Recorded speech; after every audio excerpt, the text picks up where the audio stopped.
이런 제목으로 말씀을 나누겠습니다. 교회 역사를 보게 되면 그 교회 역사에 신학의 2대 주류가 있습니다. 그건 뭔가 하면 구원은 하나님이 주권적으로 주시는 거냐, 아니면 인간이 자기 자유의지의 결단으로 구원을 받는 거냐 해서 이 sovereignty of God, 하나님의 주권과 그리고 인간의 자유의지와 이 두 가지가 계속해서 대립이 되어 왔습니다. 그러니까 예를 들면 400년경에 어거스틴과 펠라기우스가 그거로 대립이 됐어요. 그러니까 어거스틴은 구원은 하나님의 주권으로 받는 거다. 그 반대로 펠라기우스, 수도승이었던 펠라기우스는 구원은 인간의 자유의지로 받는 거다. 이렇게 400년경에 대립이 되었고, 또 종교개혁기에 보면은 종교개혁기에 이제 마르틴 루터와 존 칼빈 선생은 구원은 하나님의 주권으로 받는 거다 이렇게 했는데, 이제 그 후에 1600년도에 나온 아르미니우스라고 하는 자가 구원은 인간의 자유의지로 받는 거다 이렇게 해가지고 칼빈 선생과 아르미니우스의 사상이 대립이 되었습니다. 또 그 후에도 20세기에도 구원은 인간이 자유의지로 받는 거다 이런 걸 주장하는 사람들이 많이 나오게 되었고, 또 반면에 구원은 하나님의 주권으로 받는 거다 하는 사상을 지키는 사람들도 많이 있고, 계속해서 이 두 가지가 대립을 이루고 있는 겁니다. 저는 여러분이 눈치채다시피 저는 무조건 하나님의 주권이에요.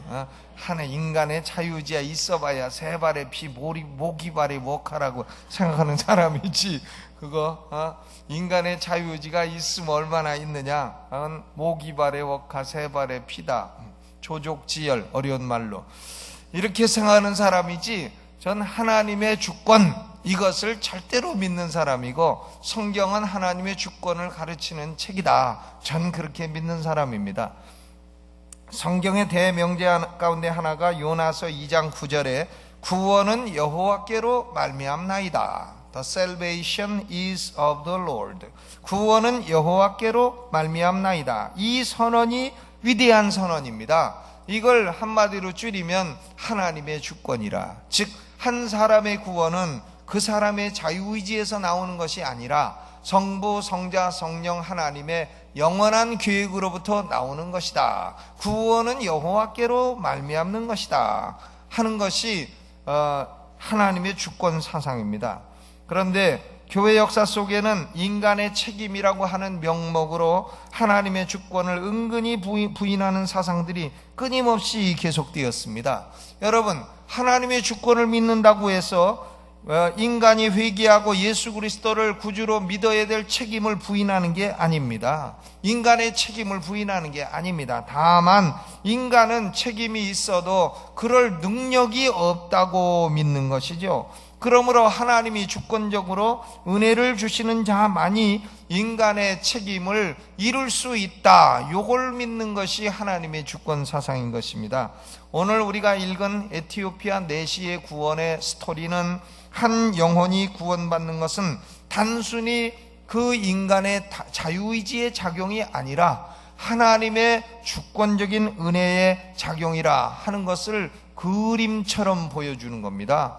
이게 하나님의 주권을 그림처럼 보여주는 것이지, 어디 인간이 에티오피아 내시가 자기 자유의지로 구원받은 것입니까? 이걸 그림으로 보여주는 것이 오늘의 본문인 것입니다. 먼저 보게 되면 하나님은 전도자를 부르십니다. 전도자를 부르십니다. 부르신 분이 누구냐? 하나님입니다.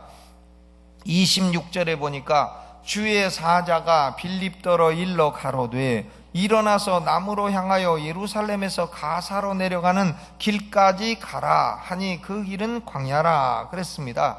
그러니까 하나님이 천사를 보내어 지금 사마리아 성에서 막 부흥회를 하고 사마리아 성에 귀신 쫓고 병자 고치고 막 어마어마한 역사를 이루고 그 성에 큰 기쁨이 있더라, 막 이렇게 위대한 부흥회를 하고 있는 빌립 집사를 하나님이 천사를 보내 부르시는 겁니다. 야, 너 거기서 있지 말고 이제 일어나라. 그리고 남으로 향하여 예루살렘에서 가사로 가는 그 광야까지 가라. 아무도 안 사는데 광야로 가라. 이렇게 부르신 겁니다. 여기 하나님이 전도자 빌립을 부르시는 과정을 보게 되면 세 가지 특징이 있어요. 첫째로는 빌립은 모든 정보를 다 받은 것이 아니라는 겁니다. 가사로 내려가는 길까지 가라. 그 이상은 몰라요. 왜 가는지, 누구를 만나러 가는지, 무슨 목적으로 가는지 모릅니다. 빌립이 몰라요. 모르고 하나님이 가라 하시니까 가는 겁니다. 하나님은 우리를 섭리 가운데 인도하실 때에 일일이 다 설명하지 아니하십니다. 그러므로 우리는 한 걸음 한 걸음 하나님의 인도를 따라 이해가 가지 아니할지라도 한 걸음 한 걸음 따라가는 것이 성도의 마땅한 자세인 줄로 믿습니다. 불평하지 말고 따라가야 돼요. 불평하지 말고. 불평하고 따라가는 것은 안 되고 불평하지 말고 따라가야 됩니다. 제가 신학교에 있을 때 어떤 강사님이 한 분 오셨는데요. 강사님이 한 분 오셨는데 이 강사님이 어디 설교를 하러 가야 되는데 그만 기차가 늦어가지고 거기 가는 버스를 놓친 거예요. 버스가 그게 막 1시간마다 한 대씩 오는 버스인데 그걸 놓쳐가지고 그냥 화가 나고 막 그랬는데 나중에 보니까 자기를 안 싣고 간 그 버스가 그만 굴러갔고 그 버스에 탄 사람 다 사고 나갖고 죽었다는 거 아닙니까? 그러니까 그 소리를 듣고 나서 아이고 주여 불평한 게 너무나 잘못됐습니다 라고 회개했다는 그런 얘기 들은 적이 있습니다. 그러니까 우리는 하나님이 주권적으로 인도할 때 모든 정보를 다 설명하지 않으시더라도 불평하지 말고 따라가시기를 주의 이름으로 축원합니다. 또 두 번째로 여기 보면 빌립 자신에게는 좀 혼란스러운 점도 있을 겁니다. 빌립이 지금 사마리아 성에서 깃발 휘날리고 부흥회하고 있는데 막 거기서 열매가 많은데 왜 갑자기 거기는 그만두고 사막으로 사람 안 사는 데로 가라 하느냐. 이건 뭐 서울에서 막 교회가 부흥되고 있는데 하나님이 갑자기 야 너는 서울에 그만두고 마라도로 가라. 그런 거나 마찬가지지. 마라도 짜장면 시키신 분 계시느냐는 마라도. 참 이 짜장면은 왜 대한민국에만 있는가 모르겠어요. 일본 가도 없고 중국 가도 없고 참 그래서 외국 갔다 오면 맨 처음 먹는 게 짜장면입니다. 일본 갔더니요 일본 사람들은 저거 올림픽을 틀어주는데 대한민국 선수 나오는 건 이런 선수 있다 하고 경기 내용은 안 틀어줍니다. 그 인간들이. 참나 그거 왜 그런가 알 수가 없어요. 경기 내용은 안 틀어줘요. 이렇게 그냥 가리고 안 나옵니다. 그러니까 우리나라 이기는 거 그 꼴을 못 보는가 봐. 근데 어제 야구 이겼습니다. 얼마나 감사한지. 제가 설교 준비하고 들어가서 참 몸이 편두니 감겨도 그거는 보고 잤습니다. 야구 이기는 건. 그런데 그거 안 보여줍니다. 그냥 말로만 하고요 내용 안 보여줘요. 근데 참 일본도 짜장면 없고 한데 우리는 짜장면 있죠. 그런데요 서울서 목회하던 사람 막 교회가 막 부흥되고 하는데 너 마라도 가라 그러면 저 같으면 갈까 안 갈까 나 아주 고민할 것 같아. 안 갈 것 같습니다. 그러니까 빌립 자신에게도 이 부르심은 대단히 혼란스러운 면이 있을 겁니다. 또 세 번째로 그러나 빌립은 순종했습니다. 순종. 사막으로 가라 하니까 가는 거예요. 가는 겁니다. 순종했죠. 하나님은 주권적으로 역사하시고 누구나도 쓰실 수 있지만은 성경이 공통적으로 증거하는 것은 주권적인 하나님이시라도 순종하는 사람을 쓰신다는 겁니다. 순종하는 사람을 쓰신다. 하나님이 주권으로 하시니까 내가 아무렇거나 해도 하나님이 하실 일 다 하실 거 아니냐? 아닙니다. 하나님은 순종하는 사람을 쓰신다. 27절에 보니까 빌립이 가서 보니 그랬어요. 가서 보니까 이해가 되더라 하는 거예요. 거기 내시가 있고 내시에게 복음을 전하라고 보냈구나 하는 것을 가서 보니까 이해가 되더라 하는 거죠. 우리의 삶 속에는 아브라함처럼 갈 바를 알지 못하고 하나님의 인도하심을 따르는 경우도 있을 겁니다. 그러나 순종하여 목적지로 가보면 알 수 있습니다. 그래서 내가 여기까지 오게 되었구나. 그러므로 우리는 내가 서 있는 삶의 현장이 좋은 곳이냐 나쁜 곳이냐 부유한 곳이냐 가난한 곳이냐 살만한 곳이냐 살기 어려운 곳이냐 이런 것이 중요하지 아니하고 하나님이 부르셔서 나를 있기를 원하시는 곳이냐 그 질문이 더 중요한 질문인 줄로 믿습니다. 여기 보니까 이 전도자 빌립을 계시를 주시고 가라 하시고 순종하게 하시고 하신 분은 누구십니까? 하나님이세요. 전도자 빌립이 야 여기서 부흥됐으니까 이젠 저기 사막에다가 교회 좀 개척해 볼까? 그래가지고 간 게 아니라니까요. 하나님이 가라 해서 가신 거죠. 또 두 번째로 하나님은 빌립을 부르셔서 전도자로 사용하셨습니다만은 또한 전도 대상자를 부르신 분도 하나님이십니다. 전도 대상자는 누구냐 하면 에티오피아 여왕 간다게, 여왕 이름이 간다게인데 이건 이름이 아니고 바로왕, 애굽왕 바로 이런 것처럼 에티오피아에서는 여왕을 간다게라 이렇게 합니다. 간다게. 이 간다게의 국고를 맡은 큰 권세 있는 내시였습니다. 이 돈이라는 건 이상해요. 맡고 있는 사람이 자기 거 같은 겁니다.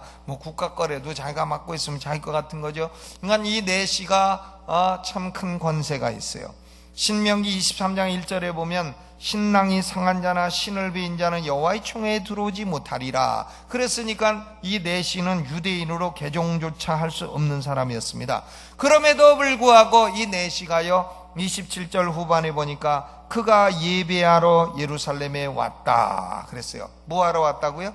예배하러. 그는 이스라엘 하나님 여호와를 경외하는 사람이었습니다. 그는 진리를 찾는 구도자였습니다. 시커, 구도자였다. 하나님께서 이미 그의 마음을 준비하고 계셨다는 겁니다. 그가 예루살렘에 가서 예배하고 돈이 많으니까 성경을 한 권 샀어요. 성경을. 그는 가서 백화점 가서 명품 쇼핑하지 않고 성경을 샀습니다. 그런데 두루마리에 기록된 이사야서를 구입을 한 겁니다. 왜 하필이면 다른 성경도 많은데 레위기 같은 거 구입을 안 하고 이사야서를 구입을 했느냐? 이사야서를 제5복음서라 말하는 신약성서 같은 복음이 있는 책 아닙니까? 왜 그걸 구입을 했느냐?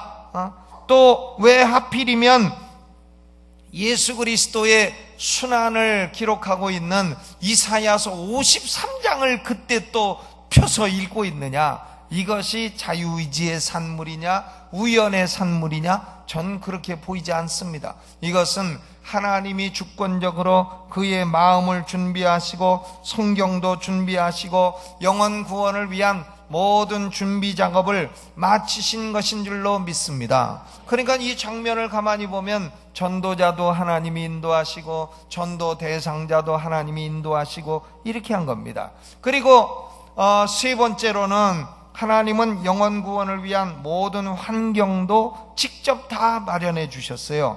전도자인 빌립이 가고 전도 대상자인 에티오피아 내시가 와도 못 만나면 무슨 소용이 있습니까? 만나도 가까이 하기에는 너무나 먼 당신, 이렇게 되면 무슨 소용이 있어요? 만나서 얘기를 해야지.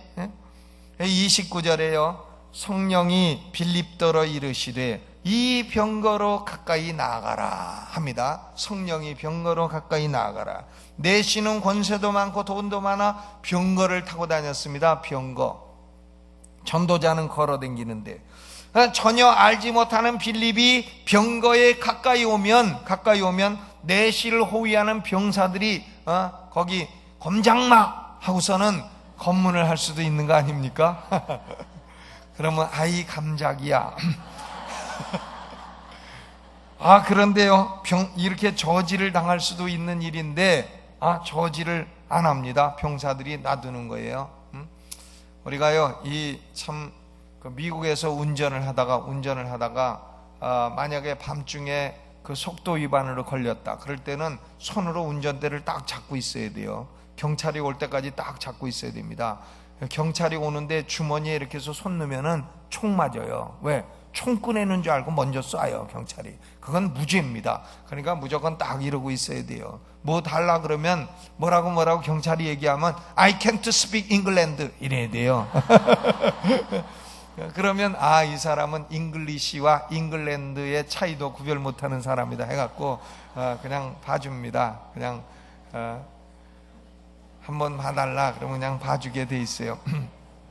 그런데요, 이 사람 빌립이 가는데 호위하는 병사들이 저지할 수도 있습니다. 그런데 병거로 가까이 가니까 내시가 큰 소리로 성경을 읽고 있습니다. 이사야서를 읽고 있는 겁니다. 내시가 읽은 성경이 히브리어 성경인지 아니면 셉튜아진트라고 하는 헬라어 성경인지는 몰라도 하여간 내시는 성경을 읽을 만한 언어 실력을 가진 사람이었습니다. 언어 실력. 여러분, 이 에티오피아가 아프리카인데요, 아프리카 흑인임이 분명한데 그가 어떻게 이 성서 언어를 습득했는가? 아마도 그 당시에 헬라어가 공용어이기 때문에 이 사람이 헬라어를 알고 있었고, 이 사람이 헬라어로 기록된 셉튜아진트 이사야서 성경을 읽었던 것 같습니다. 근데 그 당시는 성서를 큰 소리로 읽는 것이 관례였습니다. 큰 소리로 읽는 거예요, 성서를.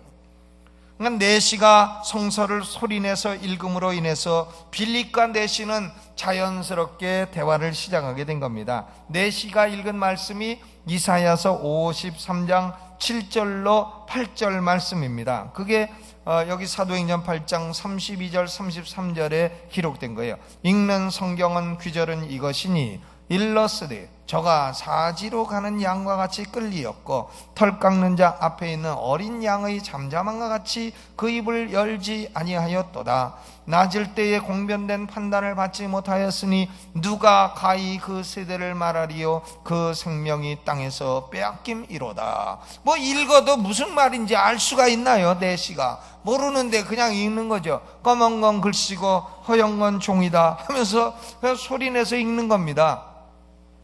그러니까 빌립이 질문을 하죠. 읽는 것을 깨닫느뇨? 하니까 내시가 대답합니다. 지도하는 사람이 없으니 어찌 깨달을 수 있느뇨? 유명한 대답이에요. 우리가 성경은 지도하는 사람이 있어야 깨닫게 되는 겁니다. 지도하는 사람이 없으니 어찌 깨달을 수 있느뇨?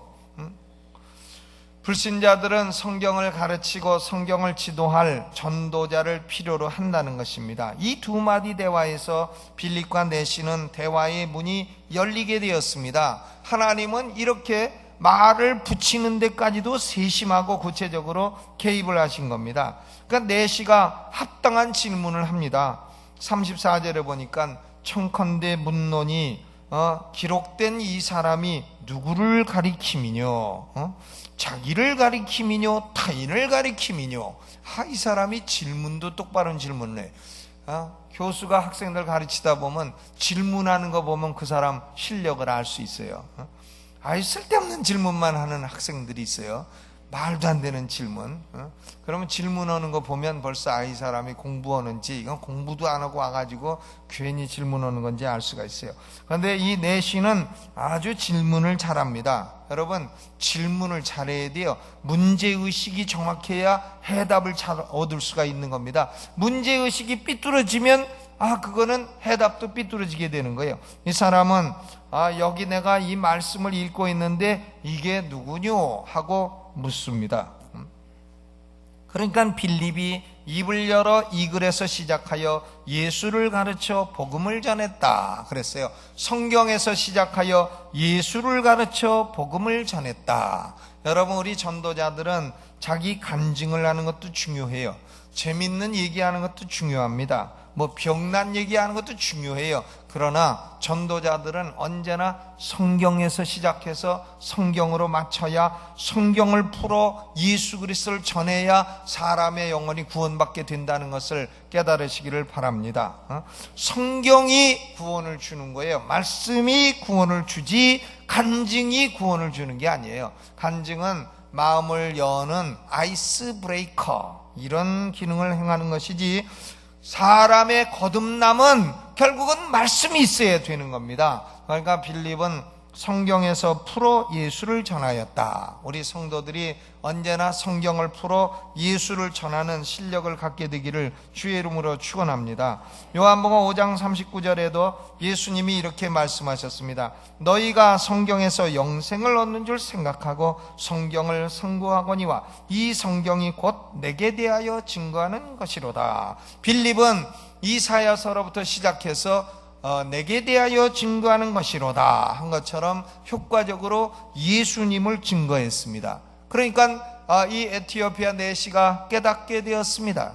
그래서 이 에티오피아 내시는 하나님이 전도자를 보내시고 내시의 마음도 준비하시고 그리고 하나님의 말씀도 읽고 배우고 깨달아 예수를 믿게 된 것이에요. 여기 하나님의 주권으로 말미암아 참된 구원을 받은 사람이 나오게 된 것입니다. 그러니까 36절에 길 가다 물 있는 곳에 이르러 내시가 말하되 보라 물이 있으니 내가 침례를 받음에 무슨 거리낌이 있느뇨. 빌립은 예수 그리스도를 증거하고 믿고 침례를 받는 자는 구원받는다 라고 하는 복음 명령을 이미 가르친 것입니다. 37절은 저는 없음 이렇게 봉독했습니다마는 어떤 사본은 없고 어떤 사본은 있습니다. 여러분 우리가 가지고 있는 이 성경은요 이게 원본이 아니에요. 원본은 없어요. 성경 원본은요. 원본이 있으면 난리 나요. 그거는 문선명이 살지 교황이 살지 뭐 록펠러가 살지 뭐 아니면 대한민국 뭐 이건희 회장이 살지 몰라요. 성경 원본이 있으면 누군가 사서 그것을 훼손하고 바꿔놓을 가능성이 있어요. 그렇기 때문에 하나님은 원본은 없애신 거예요. 그 대신에 지금 남겨놓은 건 뭐냐? 원본을 손으로 베낀 사본이 남아있는 거예요. 사본이 막 수백 종이 남아있는 겁니다. 그러면 원본은 어디 있나? 원본이 없어서 못 믿겠다? 그게 아니죠. 사본이 수백 종이 있다는 얘기는 원본이 있다는 얘기예요. 그런데 그 사본들이요 사람이 손으로 베끼다 보니까 어떤 사람은 졸고 어떤 사람은 한 줄 빼먹고 쓰고 이렇게 되는 거예요. 그래서 이 사본들을 다 비교하는 연구를 하는 거예요. 학자들이 비교하는 연구를 하는 학문을 가리켜 textual criticism, 본문 비평이라 하는 것이고, 이거를 다 비교하는 연구를 해가지고 그래서 만들어 놓은 성경이 우리가 지금 가지고 있는 성경인 것입니다. 그러니까 여기 이렇게 없음 이렇게 된 것은 뭐냐 하면은 사본 중에 많은 성경은 없다 이거예요. 그러나 소수의 성경에는 있는 것도 있다는 겁니다. 그런데 거기 있는 것을 보게 되면 이렇게 돼 있다는 거예요. 37절에 어떤 사본에는 이렇게 돼 있다. 빌립이 말하기를 네가 마음을 다하여 믿으면 가하니라. 그러니까 내시는 대답하기를 나는 예수께서 하나님의 아들이심을 믿노라 그랬습니다. 근데 이런 내용은 안 써도 그랬을 것이고 써도 그랬을 것이고 이건 뭐 있어도 고만 없어도 고만 뻔히 그랬을 내용이 들어가 있는 것입니다. 내시는 개인적인 신앙을 고백한 것입니다. 예수 믿는 사람은 하나님의 주권에 의해서 예수를 믿게 되는 사람은 개인적인 신앙을 이렇게 고백하게 돼요. 예수가 내 죄를 갚으신 하나님의 아들이심을 믿노라. 이런 고백이 나오게 되는 겁니다. 뭐 영접 기도를 따로 했다 그런 얘기는 없어요. 진실한 개인의 신앙 고백이 중요한 것입니다. 오늘 이혁주 목사님 딸 예원이가 너 몇 학년이냐 하니까 3학년이에요. 너 남자친구 있냐 하니까 있어요. 이때 그래서 그 남자친구가 너 좋아하냐 하니까 저한테 먼저 고백했어요. 아이고 얼마나 웃기는지. 고백했대. 사랑한다고. 아이고 웃겨요. 네. 고백이 중요하죠. 고백이 중요합니다. 사랑한다는 고백이 중요한 겁니다. 고백이 중요하죠. 내시가 개인적인 신앙을 고백했습니다. 고백했어요. 이 신앙 고백이 중요한 거지 뭐 정해놓은 무슨 영접 기도를 따라해라 이런 거 800번 따라해도요 개인적인 신앙 고백이 없으면 헛일입니다. 헛일. 그건 가짜 신앙이에요. 하나님의 주권에 의해서 이렇게 개인적인 신앙 고백이 딱 있으니까 내시는 개인적인 신앙 고백뿐 아니라 침례를 받음으로 공적인 신앙 고백도 주저하지 아니했습니다. 그러니까 퍼스널 컨페션도 하고 퍼블릭 컨페션으로 침례를 받은 거죠. 빌립과 내시가 둘 다 물에 내려가 빌립이 침례를 주고 둘 다 물에서 올라갔다 그랬습니다. 만일 이것이 세례였다면 물에 왜 내려가요? 그냥 옆에 있는 물 한 컵 해갖고 뿌리면 되지. 그러니까 초대교회나 성경은 다 물이 있는 곳에 이르러 물에 내려가 침례를 받은 겁니다. 초대교회 행습은 다 침례예요. 150년도까지 나오는 교회사의 모든 문헌은 침례가 압도적으로 옳다는 걸 증거하고 있습니다. 그러므로 우리는 다시 태어나도 침례교, 세례교가 아니고 침례교. 만약에 세례를 준다면 물에는 뭐로 내려가고, 물이 많은 곳에 이르를 건 뭐 있어요? 그냥 주전자에 있는 거 갖고 따라갖고 하면 되지. 침례를 받은 것이 분명하고, 초대교회는 침례가 공적인 신앙 고백의 일반적인 행습이었음을 알 수 있습니다. 여러분, 이 빌립이 에티오피아 내시에 전도한 것은 단 한 번 짧은 시간의 전도였습니다. 근데 전도를 마치고 빌립은 어떻게 갔느냐? 거기 보니까 39절 둘이 물에서 올라갈 새 주의 영이 빌립을 이끌어 간지라. 주의 영이 빌립을 이끌어 간지라. 내 신은 흔연히 길을 가므로 그를 다시 보지 못하니라. 주의 영이 빌립을 이끌어 갔다. 요걸 어떤 사람은 빌립이 축지법을 썼다, 이렇게 해석하는 사람도 있어요. 그러니까 성령께서 빌립과 함께 해가지고 그 사명을 마치고 급거이 그 자리를 떠나게 이렇게 역사하신 것입니다. 참 이 모든 에티오피아 내시의 구원의 과정을 보게 되면 각본도 하나님, 연출도 하나님, 또 감독도 하나님, 단지 여기 빌립과 에티오피아 내시는 하나님의 주권에 의한 각본에 의해서 움직여 구원받고 전하는 사람들이었다 하는 것을 알 수가 있는 것입니다. 짧은 시간의 전도였지만 에티오피아 내시의 삶에 영원한 변화를 가져왔습니다. 저는 사람이 변하는 것은 무슨 윤리도덕으로는 100번 죽어다 깨어나도 안 변한다고 믿습니다. 내가 보니까 도덕 가르치는 사람이 도덕 제일 어겨요, 보면. 근데 사람의 변화는 역시 하나님의 주권적인 은혜에 의한 복음의 말씀이 아니고서는 사람의 삶은 변하지 않습니다. 그러나 복음과 성령이 역사하면 사람의 삶은 어떤 인간이라도 변합니다. 완전히 변해요. 그래서 이 내시 한 사람이 구원받아가지고 에티오피아 전역에 큰 영향을 주었습니다. 고고학자들의 증언에 따르게 되면 5세기경에 에티오피아에는 번창한 기독교의 증거가 발굴되고 있다는 것입니다. 아프리카 에티오피아에 번창한 기독교의 증거가 발견되었다 하는 것입니다. 이것이 바로 이 빌립이 잠깐 복음을 전한 그 전도의 결과입니다. 여러분, 이 전도는 수지 맞는 거예요.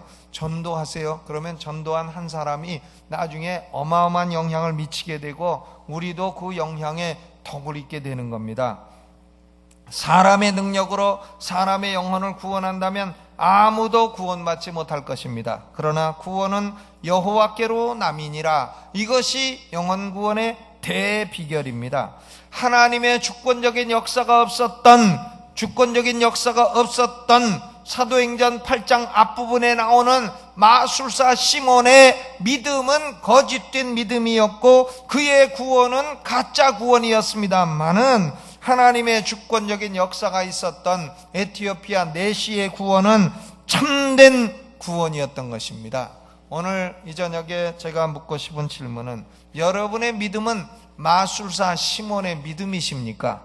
믿음 통해서 내가 주목받고 나를 높이고 이런 믿음이십니까? 아니면 에티오피아 내시의 믿음, 말씀과 성령과 하나님의 주권에 의한 참된 믿음이십니까? 하나님의 구원, 위대한 구원 역사는 지금 이 시간도 계속되고 있는 것입니다. 우리는 전도자 빌립처럼 하나님의 위대한 사역에 쓰임받는 성도가 되고 쓰임받는 교회가 되기를 주님의 이름으로 축원합니다.